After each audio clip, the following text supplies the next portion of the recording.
noite. Vamos para mais uma aula de bioestatística. Nessa aula, nós vamos ver os conteúdos de correlação e regressão. Dentro deste conteúdo, vamos aprofundar no diagrama de dispersão, o que é coeficiente de correlação, interpolação e extrapolação. Bem, até agora, a nossa preocupação era descrever a distribuição de valores de uma única variável. Mediante isso, a gente aprendeu a calcular medidas de tendência central e de dispersão.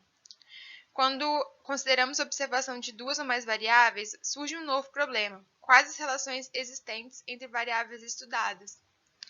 A relação entre variáveis de natureza quantitativa, a correlação é um instrumento adequado para medir essa relação.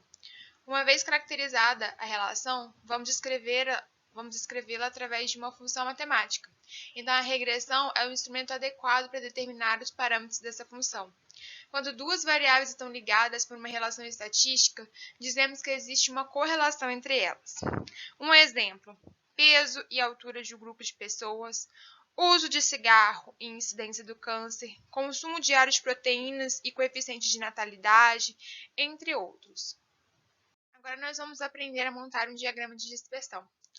A gente pegou aqui uma amostra aleatória, formada por 10 alunos selecionados em uma classe da faculdade A, e as notas deles em matemática, que é o XI, e as notas em estatística, que é o YI. Diante dessa amostra, a gente vai começar a formar o nosso diagrama.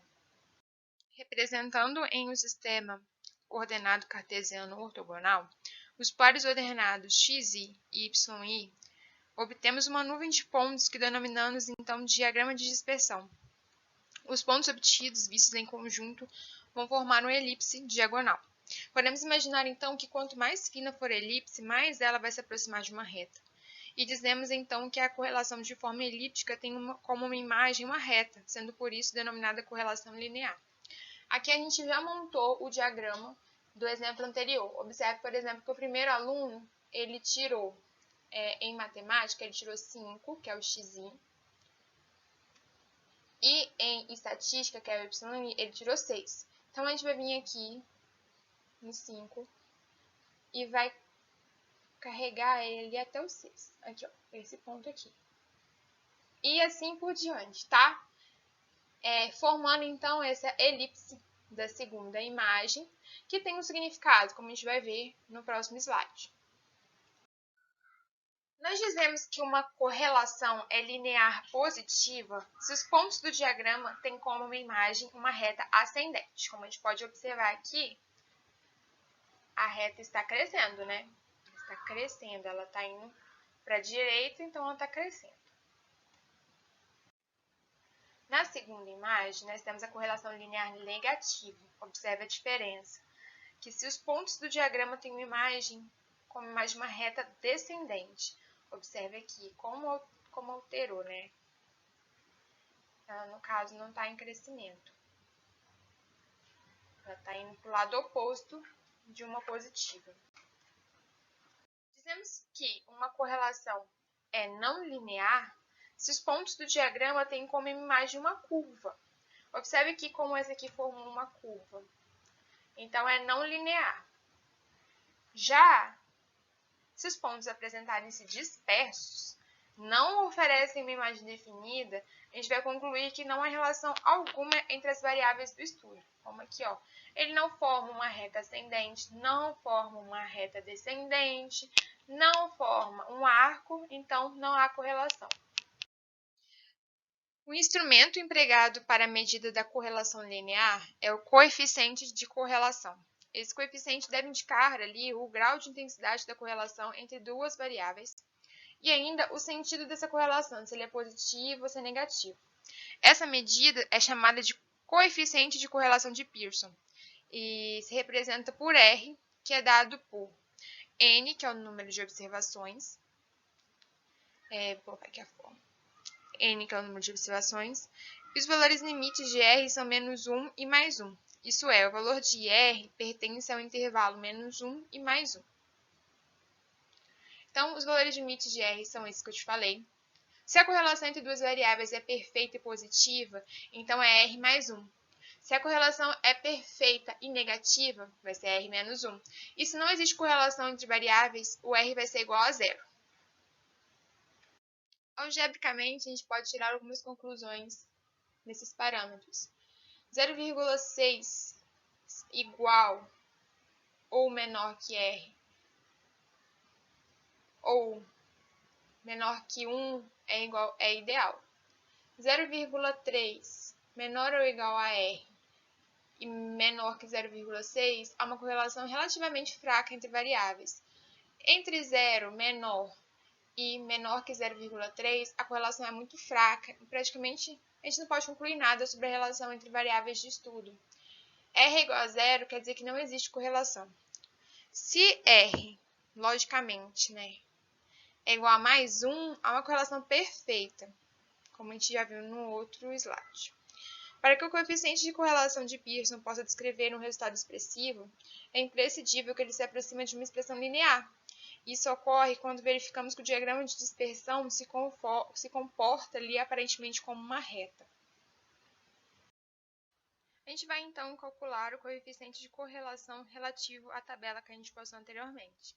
Eu já coloquei aqui na minha tabela, porque é mais prático, a gente colocar as colunas correspondentes aos valores de x, y, xi versus yi, na verdade, de xi ao quadrado e de yi ao quadrado. Então, é só a gente ir pegando os valores de xi, multiplicar pelos valores de yi, no xi ao quadrado, como o próprio nome já diz, a gente vai pegar a coluna do xi e colocar todos os números ao quadrado, e no yi fazer a mesma coisa. Fica mais prático da gente ir montando depois o nosso cálculo. Também é importante a gente ter aqui em mente que n vai ser igual a 10. Por quê? N vai ser igual ao número aqui de números que a gente vai ter. Ó. Então, é 1, 2, 3, 4, 5, 6, 7, 8, 9, 10. Então, o nosso n vai ser igual a 10. Já dei aqui um copia e cola na fórmula. E agora é só a gente ir substituindo. Então, vai ficar 10, que é o nosso n. Por aqui, 10. Vezes 473, que é ali a soma do xi versus yi, menos 65, que vai ser aqui, ó, a soma do meu xi, vezes 65, que vai ser a soma do meu yi.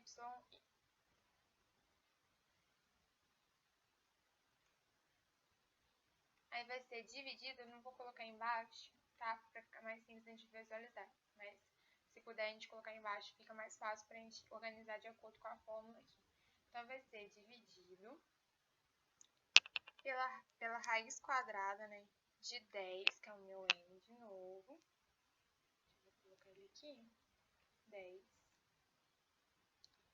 Então, vai ser vezes 481, que como vocês podem ver aqui na fórmula, é meu xi ao quadrado. Então, vai ser a soma do meu xi ao quadrado, 481, menos 65 ao quadrado. Aí, vezes, aí de novo, raiz quadrada de 10 vezes. Aí aqui na fórmula a gente pode observar que agora vai ser a vez do yi. Então, vai ser 475 menos 65 ao quadrado, que é a minha soma do yi. 5 ao quadrado.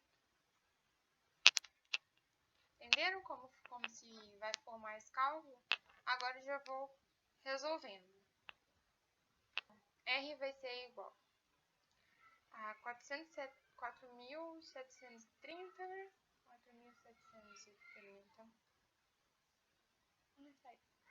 Vou voltar aqui. 4.730 menos 4.225 dividido por... Aqui, nesse cálculo de raiz quadrada, né? Vai ficar raiz quadrada de 400, na parte de baixo, na verdade. Vai ficar raiz quadrada de 4.000, vou colocar aqui de uma vez.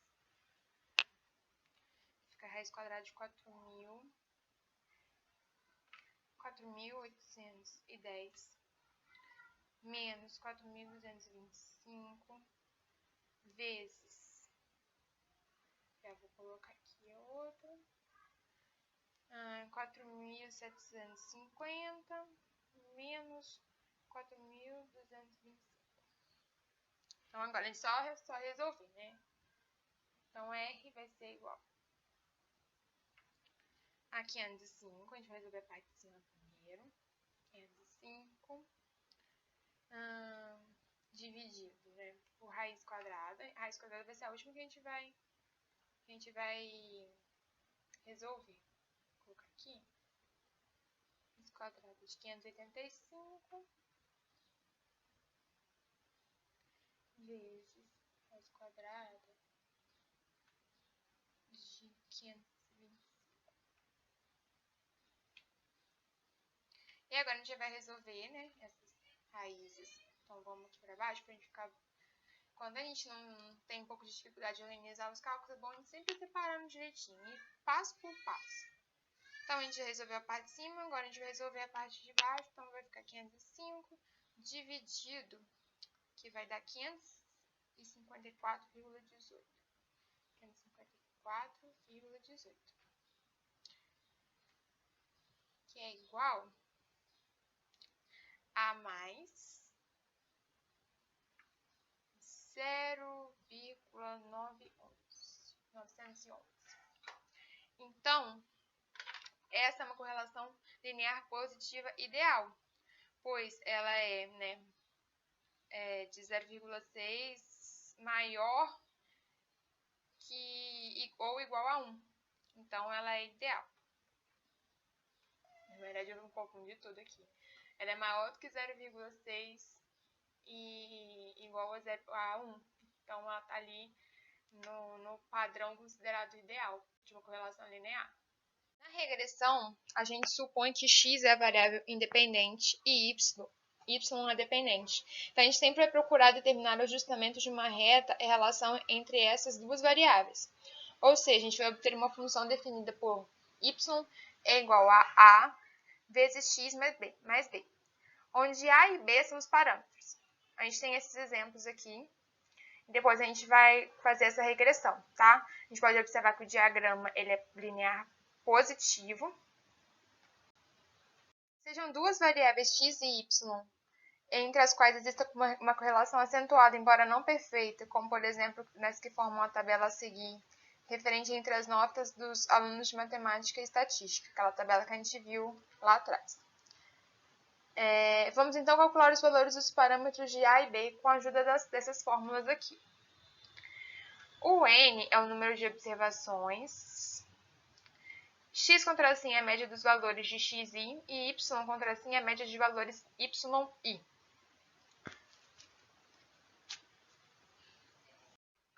Então, fiz a tabela, né? Como eu expliquei antes, sempre bom fazer o xi versus yi, xi ao quadrado. Aqui a gente não vai usar tanto o yi ao quadrado. Vamos lá.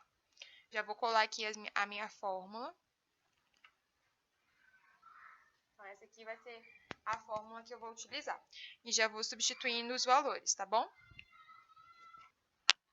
Então, vai ser A é igual a 10, né? Vou ter 10 valores aqui, vezes 473, que vai ser o valor aqui do meu xi vezes yi, menos 65 vezes 65, que vai ser aqui, ó, a soma, né, do meu xi e a soma do meu yi, 65 vezes 65, dividido, que deveria ficar embaixo, né? Sempre organiza embaixo, eu só não estou organizando aqui porque realmente para poupar espaço. Então, vamos lá. 10, né, que é meu n, vezes 481, que é a soma do meu xi ao quadrado, 481, menos, aí eu vou colocar aqui no parênteses,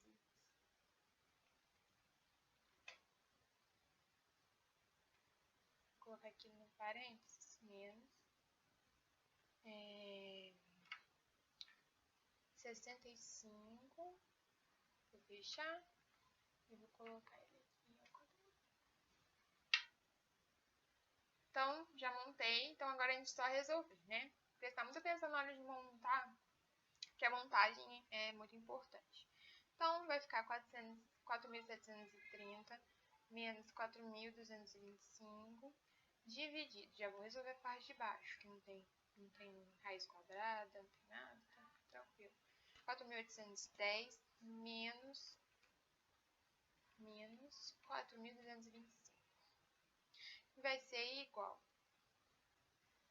a 505 dividido por 585, que vai ser igual a, deixa eu fazer aqui, 0,8632. Prontinho. Mas agora eu tenho que calcular aqui, ó, para fazer, né, a letra B, eu tenho que calcular a minha média de y e a média de x. Como é que eu vou fazer isso?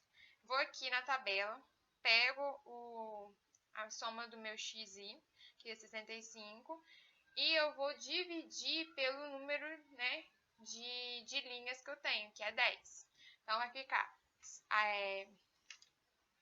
só colocar aqui, eu vou colocar só um símbolozinho de x, porque eu não achei o símbolo do x médio, tá? Então, eu vou colocar x, mas a gente já sabe que é x médio. 65 dividido por 10 é igual a 6,5, e o y médio vai ser a mesma coisa, igual a 65 dividido por 10, que é igual a 6,5. E aí, a gente vai calcular ali usando a fórmula de B. A gente já tem as coisas para substituir tudo, né? Substituir todas as incógnitas ali. Então, vai ficar B é igual a 6,5, né? Que é o meu y médio, menos, aí eu vou colocar esse valor aqui, ó. Esse valor que eu encontrei. 0,8632 vezes 6,5. Isso aí vai dar 6,5, embaixo, 6,5 menos, que eu faço a primeira multiplicação, 5,6108, que é igual a 0,8892.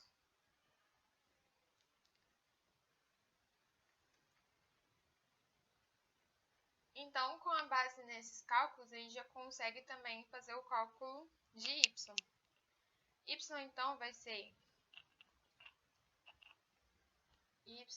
igual a 0,86x mais 0,89. Então, vamos colocar aqui que eu quero saber o valor de x. X, então, vai ser igual a zero, né? Quero saber o valor de x como se ele fosse zero. Então, x é igual a zero. Y é igual a 0,89.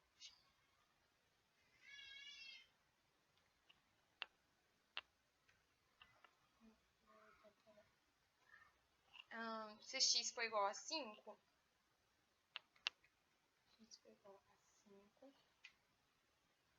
y vai ser igual a 0,86 vezes 5, né, que vai ser o valor do x que eu quero descobrir, mais 0,89, que é igual a 5,19. Então, isso a gente vai utilizar quando a gente quiser ajustar a nossa reta, tá? Ou traçar a nossa reta. Então, gente, tá aqui já a nossa tabela, Já observe aqui o cálculo que eu fiz lá anteriormente, de 5, que se ajustou aqui para o YI de 5,19. Então, assim, a gente pode ir traçando a nossa reta. Pegar aqui o 6 agora e posso também calcular. E assim a gente vai fazendo, tá bom? Essa aqui já é uma reta ajustada. Bem, assim, eu descobri meu y, né? Então, para fazer uma interpolação ou uma extrapolação, interpolação, no caso, eu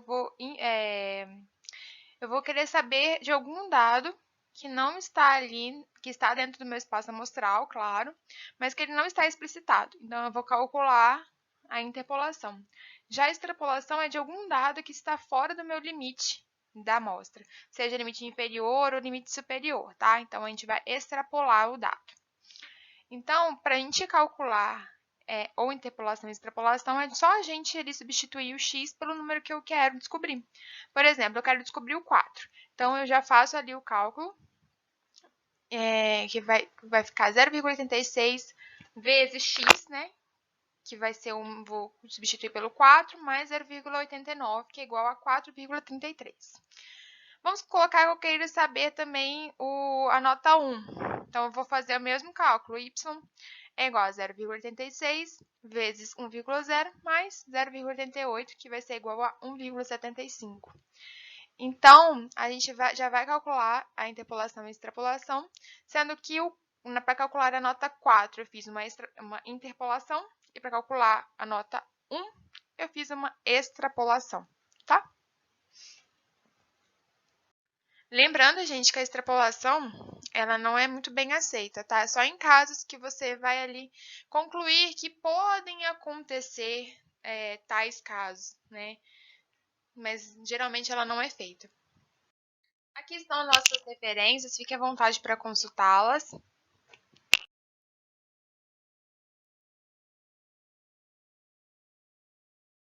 Muito obrigada por terem me acompanhado até aqui. Seguem os meus contatos, qualquer dúvida é só chamar.